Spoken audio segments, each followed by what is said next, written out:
Shalom Bapak Ibu Saudara dikasih dalam nama Tuhan. Shalom. Saya yakin dan percaya kita semuanya diberkati Tuhan, karena Tuhan Yesus begitu baik dalam setiap kehidupan kita.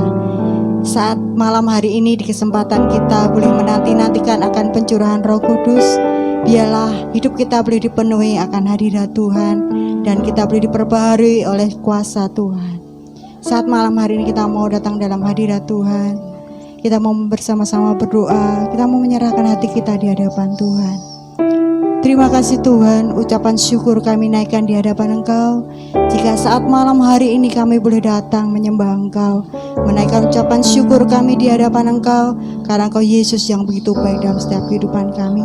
Kami mau mengawali ibadah kami saat malam hari ini dengan datang kepada Engkau, melalui penyembahan kami, pujian kami di hadapan Engkau. Biarlah apa yang kami persembahkan saat malam hari ini Tuhan, semuanya boleh menyenangkan hati Engkau. Karena kami yakin dan percaya ketika kami datang dengan segenap hati kami, Engkau Yesus yang akan memperbaharui hidup kami dan memulihkan setiap hati kami. Saat kami menyembah Engkau Tuhan, Roh-Mu bekerja dalam hidup kami.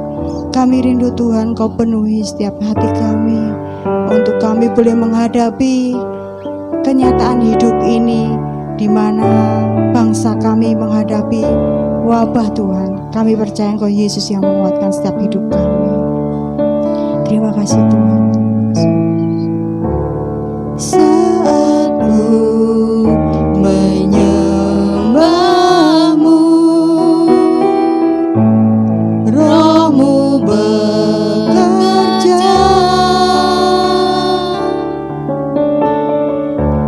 Saat ku memuji-Mu, Kau bertahta di atas pujian, ku angkat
syukur kami di hadapan Engkau, karena Engkaulah Tuhan Raja kami.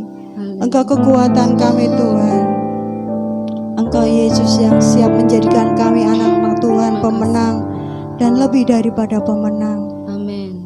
Saat malam hari ini Tuhan, kami mau buka hati kami di hadapan Engkau, Terima kasih. untuk kami boleh lebih dalam lagi dan lebih dalam lagi Yesus. untuk Engkau penuhi ya Tuhan. Karena kami percaya Roh-Mu yang hidup memenuhi setiap kami. Amin. Roh-Mu yang kudus Tuhan memulihkan setiap hati kami Tuhan. Yesus. Terpujilah nama Engkau Yesus. Kami mau buka hati kami di hadapan Engkau, untuk kami boleh dipenuhi dengan Roh Kudus-Mu. Engkaulah kekuatan kami Tuhan. Haleluya.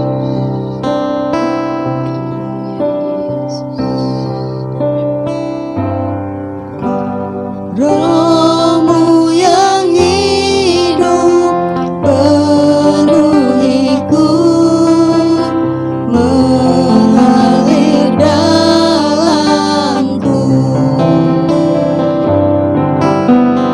Jiwaku tenang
percaya Tuhan, Engkau menjadikan kami anak-anak Tuhan pemenang dalam Engkau.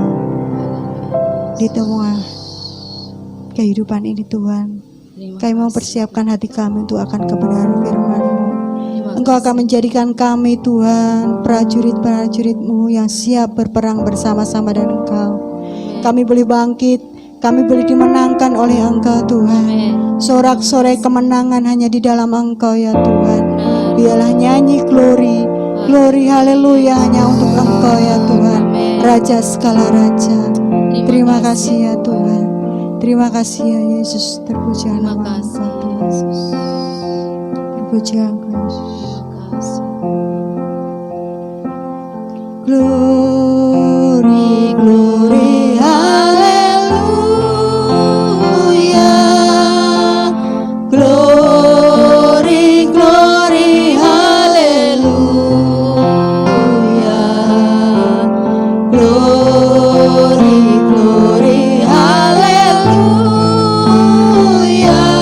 Haleluya, puji, glory. Glory, glory, haleluya. Glory, glory, haleluya. Glory, glory, haleluya. Haleluya, puji. Yes, kenapa hatimu katakan glory, haleluya. Glory, haleluya. Biarlah kami boleh seperti Salomo Tuhan, yang berdoa di hadapan Engkau, dan Engkau mengurangi setiap doa-doa kami ya Tuhan. Engkau akan memulihkan bangsa kami, Engkau akan memulihkan hidup kami ya Tuhan. Bahkan Engkau memulihkan keluarga setiap kami ya Tuhan. Kami mau lebih dalam lagi dan lebih dalam lagi. Glory, glory, glory, haleluya. Glory, glory, haleluya. Glory, glory, haleluya. Haleluya, puji. Sekali lagi katakan glory, haleluya. Glory, glory,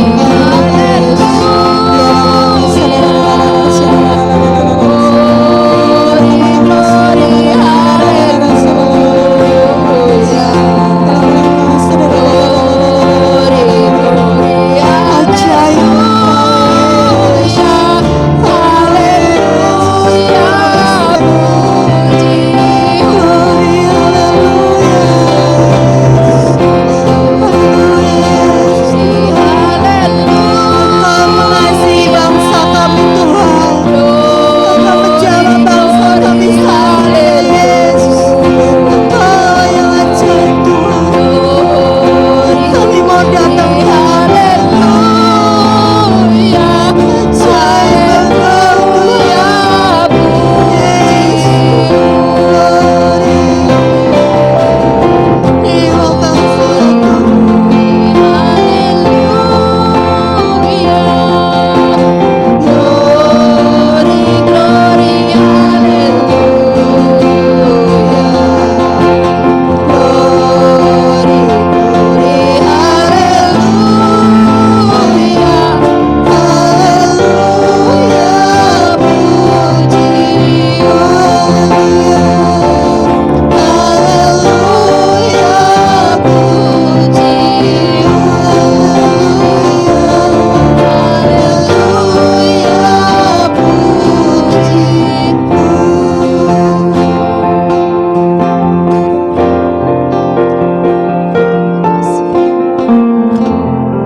Terima kasih Tuhan, kesempatan yang indah Tuhan beri di dalam ibadah pencurahan Roh Kudus hari yang ke-9 ini Tuhan. Biarlah Tuhan melalui firman Tuhan yang sebentar boleh kita dengar, kita boleh lebih lagi dikuatkan, kita boleh lagi diteguhkan untuk kita tetap berharap dan mengandalkan Engkau saja Tuhan dalam setiap kehidupan kami. Biarlah Tuhan di masa sekarang ini Tuhan, biarlah Engkaulah satu-satunya kekuatan dalam hidup kami. Biarlah Tuhan Roh Kudus yang akan melindungi kami semua Tuhan. Melindungi anak-anak-Mu Tuhan yang setia kepadamu Tuhan. Biarlah Tuhan firman-Mu yang boleh kami dengar tetap tertanam dalam setiap hati kami. Kami mampu melakukan Tuhan kebenaran firman-Mu dalam setiap kehidupan kami. Sehingga semakin hari kami boleh taat dan setia lebih lagi kepadamu Tuhan. Terima kasih Tuhan, biarlah firman-Mu yang boleh sebentar kami dengar Tuhan, boleh menjadi kekuatan dan perlindungan yang sesungguhnya dalam hidup kami. Dalam nama Tuhan Yesus, kami berdoa dan kami mengucap syukur. Haleluya. Amin. Amin. Shalom Bapak Ibu Saudara sekalian yang dikasihi oleh Tuhan. Kita boleh berjumpa lagi di dalam doa penantian Pentakosta. Hari ini merupakan hari yang ke-9. Kita telah diberkati oleh Tuhan melalui doa penantian Pentakosta dari hari pertama sampai hari yang ke-9 ini. Kiranya Tuhan akan memberkati kita. Amin. Bapak Ibu Saudara sekalian yang dikasihi oleh Tuhan, saya akan melanjutkan seri yang ketiga dari Mazmur pasal 126. Kita akan membaca Alkitab ini. Saya akan sampaikan Roh Kudus pasti memulihkan hidup kita. Jadi di dalam Tuhan itu ada kepastian keselamatan, kepastian berkat, dan hari ini kita berbicara tentang kepastian Tuhan akan memulihkan hidup kita. Kita akan membaca Alkitab kita, Mazmur pasal 126 ayat 1 sampai ayat yang terakhir. Pengharapan di tengah-tengah penderitaan, nyanyian Syara. Ketika Tuhan memulihkan keadaan Sion, keadaan kita seperti orang-orang yang bermimpi. Pada waktu itu mulut kita penuh dengan tertawa dan lidah kita dengan sorak-sorai. Pada waktu itu berkatalah orang di antara bangsa-bangsa, Tuhan telah melakukan perkara besar kepada orang-orang ini. Tuhan telah melakukan perkara besar kepada kita, maka kita bersukacita. Pulihkanlah keadaan kami ya Tuhan, seperti memulihkan batang air kering di tanah Negeb. Orang-orang yang menabur dengan mencucurkan air mata akan menuai dengan bersorak-sorak. Orang yang berjalan maju dengan menangis sambil menabur benih pasti pulang dengan sorak-sorai sambil membawa berkas-berkasnya. Amin. Diberkatilah kita yang membaca, mendengar, dan melakukan kebenaran firman Tuhan. Amin. Bapak Ibu Saudara sekalian yang dikasihi oleh Tuhan, berdasarkan pelajaran firman Tuhan selama 8 hari yang lalu, kita mempunyai keyakinan bahwa di dalam Tuhan itu ada pemulihan di dalam aspek kehidupan kita. Tuhan tidak hanya memulihkan kita secara rohani, tapi juga memulihkan di dalam segala aspek kehidupan kita. Karena Tuhan Yesus sendiri pernah mengatakan, "Aku datang supaya mereka mempunyai hidup dan mempunyainya dalam segala kelimpahan." Namun untuk mengalami berkat dan pemulihan yang asalnya dari Tuhan, tentunya ada syarat. Tuhan minta syarat supaya Tuhan ini memulihkan, sama dengan Tuhan meminta syarat kepada bangsa Israel untuk menerima pemulihan. Kalau hari-hari yang lalu saya sudah sampaikan bagaimana syarat bangsa Israel dipulihkan melalui doa Salomo, dan Tuhan memberikan janji di dalam 2 Tawarik pasal 7 ayat yang ke-14 kita sudah bahas hari pertama sampai hari yang ke-6.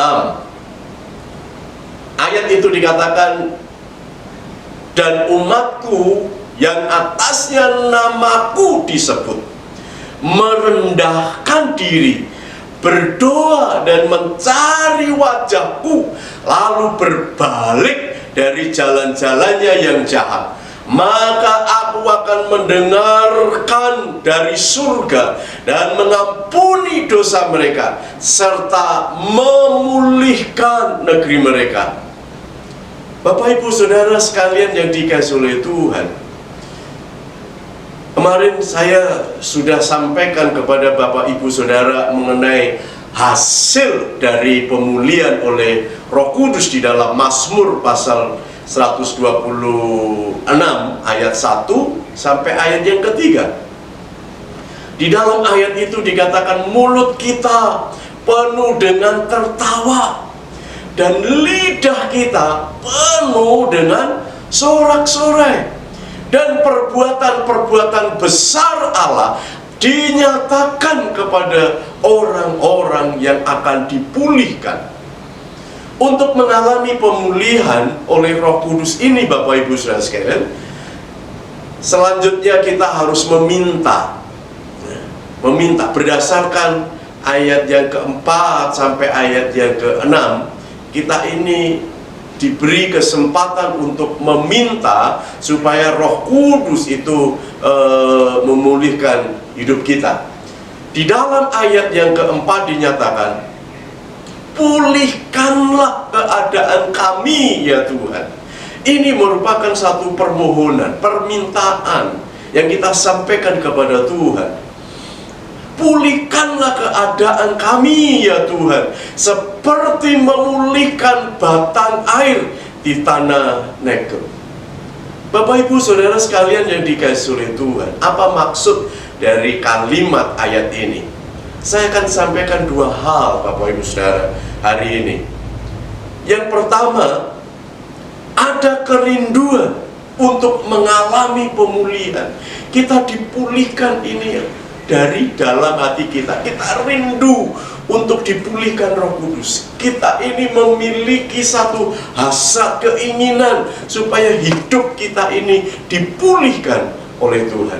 Bapak Ibu Saudara sekalian yang dikasihi oleh Tuhan, melalui Mazmur pasal 126 ayat yang keempat yang dikatakan, pulihkanlah keadaan kami ya Tuhan, seperti memulihkan batang air di tanah Negeb.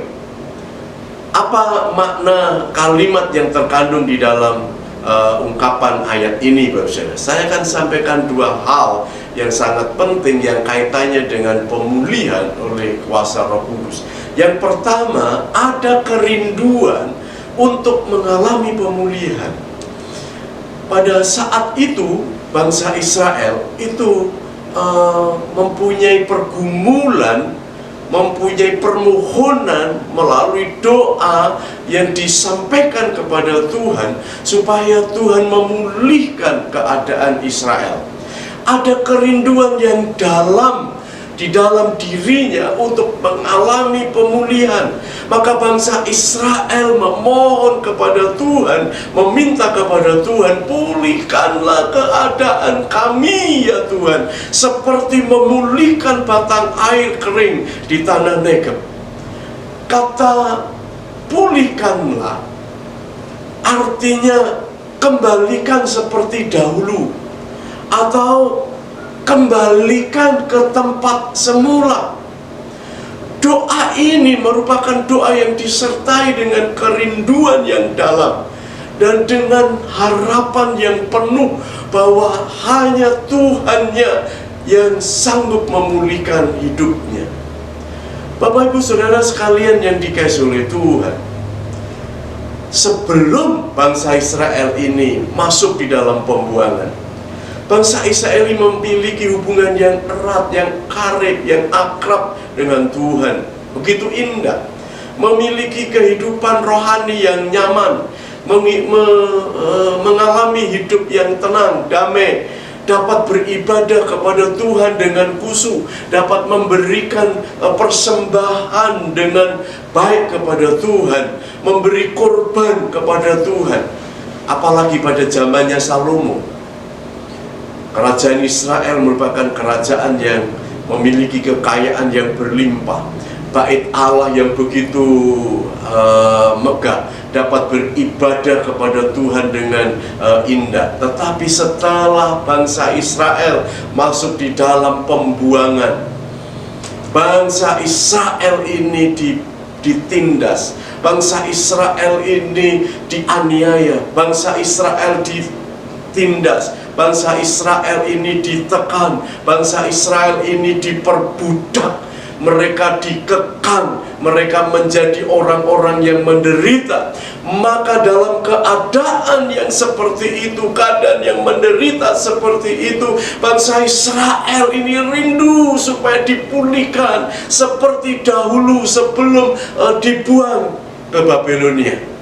Maka bangsa Israel rindu untuk naik ke Yerusalem, rindu naik ke Gunung Sion, rindu untuk beribadah kepada Tuhan dan memberi korban persembahan kepada Tuhan, mengalami seperti semula. Ini adalah permohonan, kata pulihkanlah.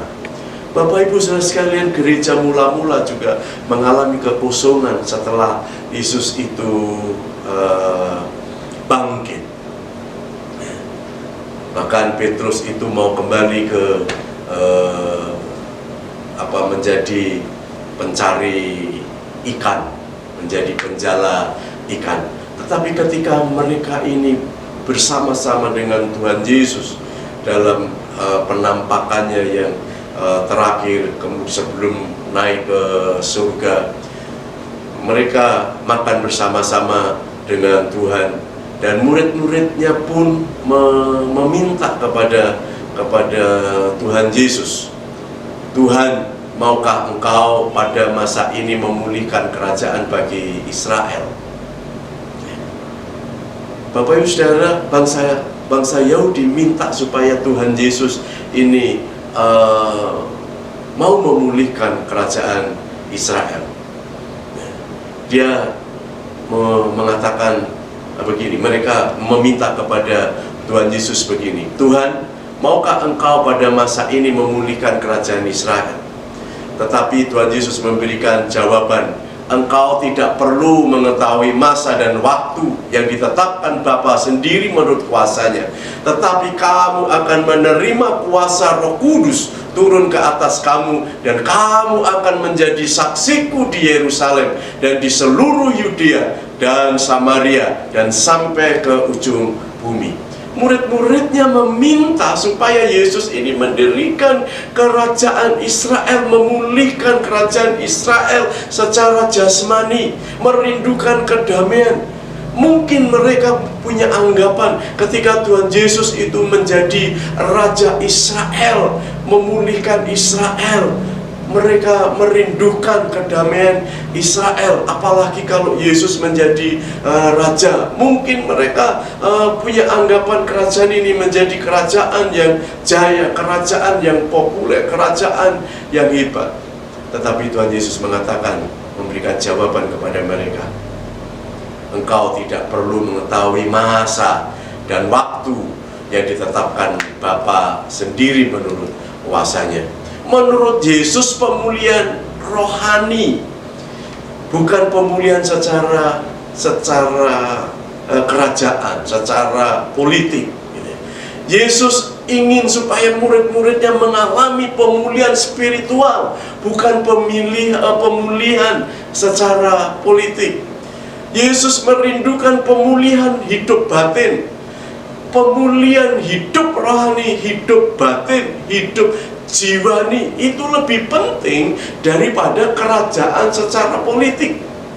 Maka selanjutnya Yesus mengatakan, pemulihan rohani itu, tetapi kamu akan menerima kuasa kalau Roh Kudus turun ke atas kamu, dan kamu akan menjadi saksiku di Yerusalem dan di seluruh Yudea dan Samaria dan sampai ke ujung bumi.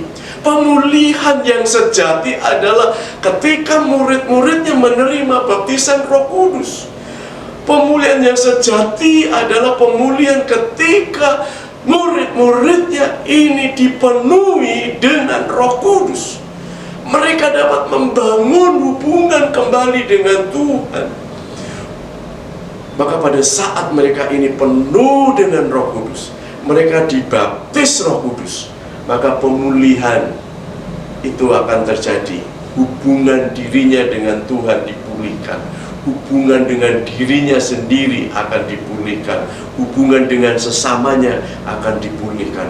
Maka ketika mereka mengalami pemulihan yang sejati, murid-muridnya ini menantikan Pentakosta, berdoa, kemudian mereka setiap hari datang di bait Allah, mempelajari ajaran para rasul, kemudian mereka membawa makanan, kemudian dibagi-bagikan kepada orang yang membutuhkan, bahkan menjual apa yang mereka punya, kemudian dikumpulkan di bait Allah, diberikan kepada orang-orang yang membutuhkan. Dan karena mereka dipulihkan hubungannya dengan sesama, maka murid-muridnya ini pergi memberitakan Injil supaya orang-orang menjadi percaya, menerima keselamatan dari Tuhan Yesus.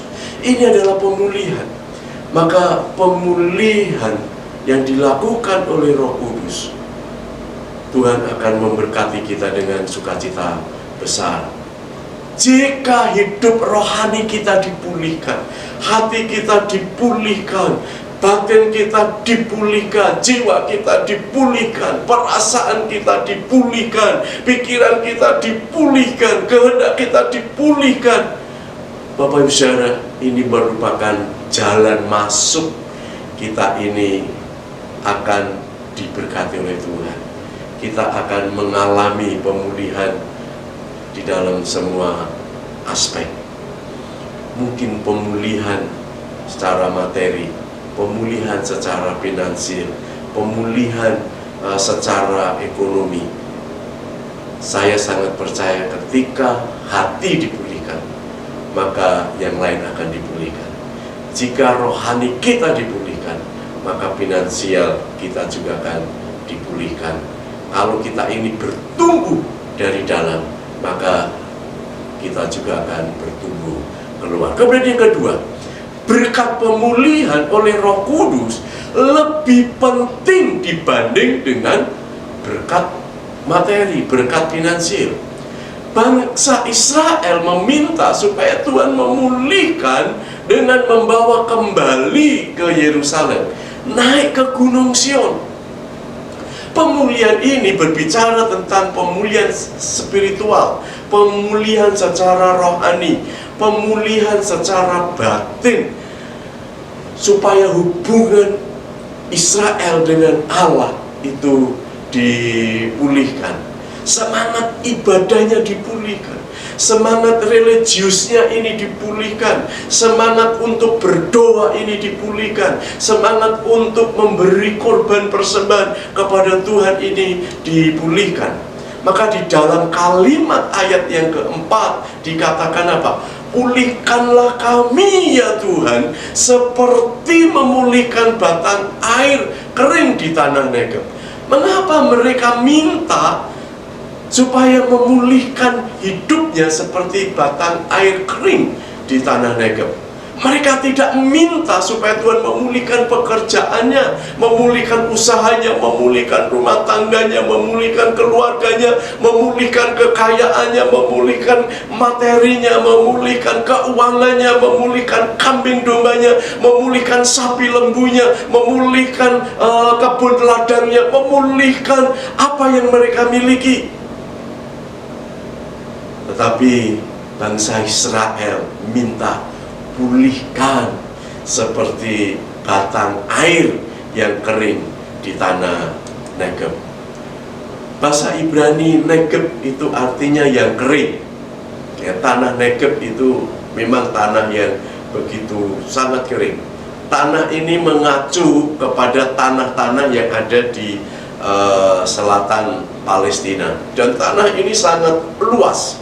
Itu ada yang mengatakan jutaan hektar.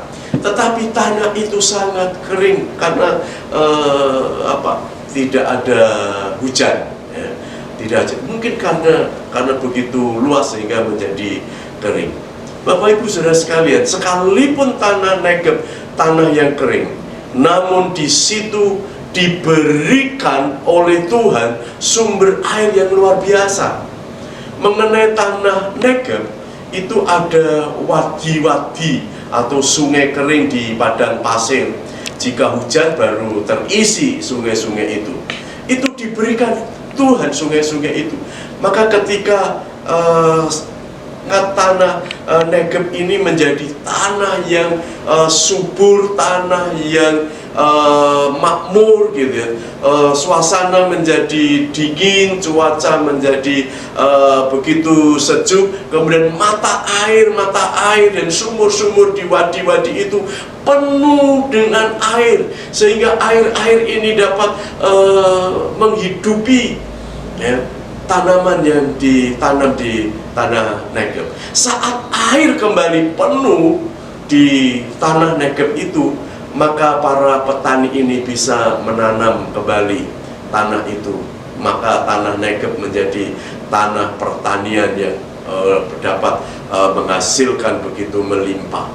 Bapak Ibu Saudara sekalian, ada satu kepercayaan bahwa Tuhan sanggup melakukan pembaharuan. Tuhan sanggup memulihkan, sama seperti Tuhan memulihkan tanah Negeb yang begitu kering. Tetapi ketika Tuhan memulihkan dengan memberi hujan, maka tanah itu menjadi tanah yang subur, tanah yang dapat diusahakan oleh para petani.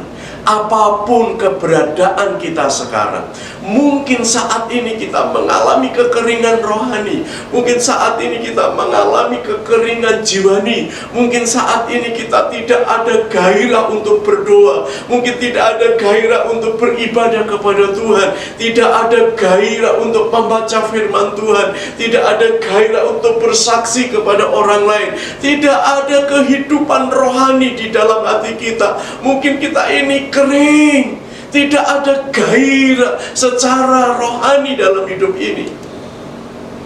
Tetapi percayalah, Roh Kudus, Roh yang dijanjikan oleh Bapa, yang dikirim oleh Tuhan Yesus Kristus, sanggup membasahi hidup kita.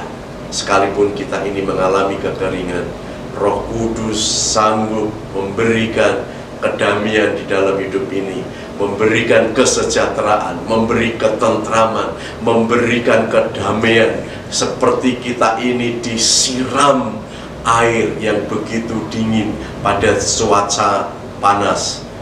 Roh Kudus itu memberikan kedamaian, Roh Kudus memberikan gairah, Roh Kudus memberi semangat kembali supaya kita ini memiliki hubungan yang intim dengan Allah. Maka Roh Kudus di dalam Alkitab itu dilambangkan dengan air. Coba kita bayangkan, apabila di sekitar kita ini tidak ada air, apa yang akan terjadi dengan kehidupan manusia? Manusia pasti mati. Makhluk hidup yang ada di bumi ini pasti mati. Bumi menjadi gersang, bumi menjadi kering. Mungkin bumi ini bisa terbakar, malah petaka terjadi, kehancuran bumi. Kalau tidak ada air, tidak ada hujan, pasti tidak ada makhluk hidup yang bisa hidup. Kurang air saja kita ini bisa menderita, apalagi kalau tidak ada air. Kita tidak bisa mandi, tidak bisa mencuci, semua menjadi bau gitu ya. Kegunaan air bagi manusia itu sangat penting. Bahkan air itu memberi hidup. Jika kita ini haus, kemudian kita ini minum, menjadi segar. Tapi kalau kita ini haus, kemudian tidak ada air, mungkin kita bisa mati. Tubuh kita ini juga membutuhkan banyak air. Ya, kita mandi, membutuhkan air, supaya tubuh kita ini menjadi segar. Apa artinya, Bosnya? Roh Kudus itu memberi hidup. Roh Kudus itu memberi kesegaran. Roh Kudus itu memberi kepada kita ini kenyamanan. Karena tubuh yang kotor mungkin perlu mandi. Alat-alat rumah tangga yang kotor perlu dibersihkan dengan air. Motor kita, mobil kita yang kotor perlu dicuci dengan air. Lantai rumah kita yang kotor perlu dipel dengan air. Maka kalau hujan turun, maka tumbuh-tumbuhan itu bisa mengeluarkan buahnya dan memberikan manfaat kepada manusia. Bapak Ibu Saudara sekalian, manfaat air ini sama dengan peran Roh Kudus di dalam hidup kita. Yaitu Roh Kudus yang memberi hidup kekal kepada kita. Ia membimbing kita kepada Yesus Kristus. Roh Kudus itu yang menginsapkan kita akan dosa-dosa kita. Roh Kudus itu yang membersihkan dan menyucikan dosa-dosa kita. Roh Kudus itu yang menyegarkan hati kita. Roh Kudus itu yang menyegarkan pikiran kita. Roh Kudus yang memberikan damai kepada perasaan kita. Roh Kudus itu yang memberi kelegaan pada saat kita ini haus rohani.